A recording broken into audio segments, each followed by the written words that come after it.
Hello అండి అందరికీ. మీరు గనక నా ఛానల్ని మొదటిసారి చూస్తున్నట్టయితే ప్లీజ్ సబ్స్క్రైబ్ చేసుకోండి. అలాగే ఇదివరకు సబ్స్క్రైబ్ చేసుకునే వాళ్ళకి కూడా థ్యాంక్ యూ సో మచ్ అండి. ఇది నేను ఇంటికి దృష్టి తగలకుండా బూడిద గుమ్మడికాయ కడతారు కదండి, ఇది ఎప్పుడు కట్టుకోవాలి, ఎలా కట్టుకోవాలనేది నేను మీకు ఇక్కడ చూపిస్తానండి. ముందుగా బూడిద గుమ్మడికాయని తొడిమ ఉన్నది కొనుక్కొని అమావాస్య రోజు కట్టాలండి. అమావాస్య ముందు రోజు కొనుక్కొచ్చుకొని తీసుకొచ్చి మనం ఇంట్లో పెట్టి పొద్దున లేసి కడిగేసి దాన్ని చక్కగా కడుక్కున్న తర్వాత ఇలా పసుపు రాసుకోవాలండి. నిండగా పసుపు రాయాలి, ఎక్కడ బొల్లు అనేది కూడా మనకి ఉండకూడదు. ఇలా శుభ్రంగా పసుపు మొత్తం నీట్గా రాసుకున్న తర్వాత చూసారు కదా, ఒక పళ్ళెంలో పెట్టేసి రాసుకోవాలి. మనకి జరుపుకోవడానికి కూడా ఈజీగా ఉంటుంది.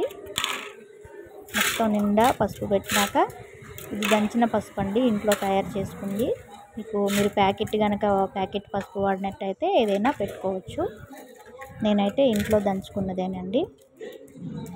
చూసారు కదా, ఇలా పసుపు పెట్టుకోవాలి. తర్వాత కుంకుమ ఇంట్లో తయారు చేసిన కుంకుమేనండి నాది. నేను పసుపు కుంకుమ ఇంట్లోనే తయారు చేసుకుంటాము. నా పుట్టింటి నుంచి తీసుకొస్తానండి. ఎవ్రీ ఇయర్ సంక్రాంతికి వెళ్ళేటప్పుడు ఒక సంవత్సరం అంతా అదే వాడతా. అదే కుంకుమతో ఇలా స్వస్తిక్ గుర్తు అనేది వేసుకోవాలి. సన్నగా డబల్ వేసుకున్నా బాగుంటుంది.